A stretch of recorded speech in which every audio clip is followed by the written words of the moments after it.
HarperCollins presents The Seven Dials Mystery by Agatha Christie. Read by Mia McKenna-Bruce. Chapter 1. On Early Rising. That amiable youth, Jimmy Thesiger, came racing down the big staircase at Chimneys 2 steps at a time. So precipitate was his descent that he collided with Treadwell, the stately butler, just as the latter was crossing the hall bearing a fresh supply of hot coffee.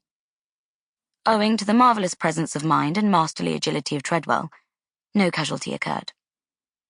"Sorry," apologized Jimmy. "I say, Treadwell, am I the last down?" "No, sir. Mr. Wade has not come down yet." "Good," said Jimmy, and entered the breakfast room. The room was empty save for his hostess, and her reproachful gaze gave Jimmy the same feeling of discomfort he always experienced on catching the eye of a defunct codfish exposed on a fisherman's slab. Yet, hang it all, why should the woman look at him like that? To come down at a punctual 9:30 when staying in a country house simply wasn't done. To be sure, it was now 11:15, which was perhaps the outside limit. But even then, "Afraid I'm a bit late, Lady Coote, what?" "Oh, it doesn't matter," said Lady Coote in a melancholy voice. As a matter of fact, people being late for breakfast worried her very much. For the first 10 years of her married life, Sir Oswald Coote, then plain Mr., had, to put it baldly, raised hell if his morning meal were even half a minute later than 8 o'clock.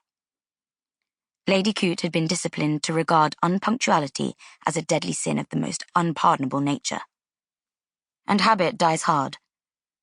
Also, she was an earnest woman, and she could not help asking herself what possible good these young people would ever do in the world without early rising. As Sir Oswald so often said, to reporters and others, "I attribute my success entirely to my habits of early rising, frugal living, and methodical habits." Lady Coote was a big, handsome woman in a tragic sort of fashion. She had large, mournful eyes and a deep voice. An artist looking for a model for Rachel mourning for her children would have hailed Lady Coote with delight. She would have done well, too, in melodrama, staggering through the falling snow as the deeply wronged wife of the villain. She looked as though she had some terrible secret sorrow in her life. And yet, if the truth be told, Lady Coote had had no trouble in her life whatever, except the meteoric rise to prosperity of Sir Oswald. As a young girl, she had been a jolly flamboyant creature, very much in love with Oswald Coote, the aspiring young man in the bicycle shop next to her father's hardware store. They had lived very happily, first in a couple of rooms, and then in a tiny house, and then in a larger house, and then in successive houses of increasing magnitude, but always within a reasonable distance of the works, until now Sir Oswald had reached such an eminence that he and the works were no longer interdependent, and it was his pleasure to rent the very largest and most magnificent mansions available all over England.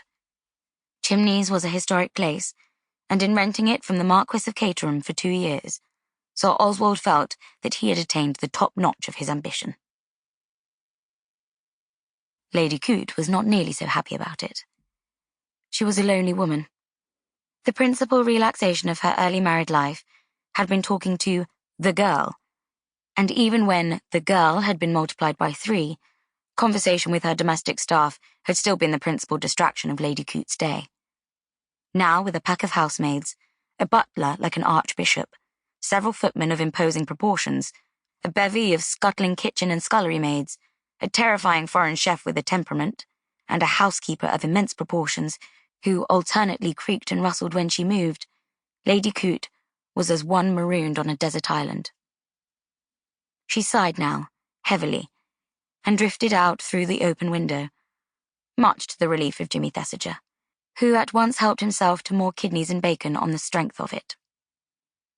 Lady Coote stood for a few moments tragically on the terrace, and then nerved herself to speak to MacDonald, the head gardener who was surveying the domain over which he ruled, with an autocratic eye. MacDonald was a very chief and prince among head gardeners. He knew his Sample complete. Ready to continue?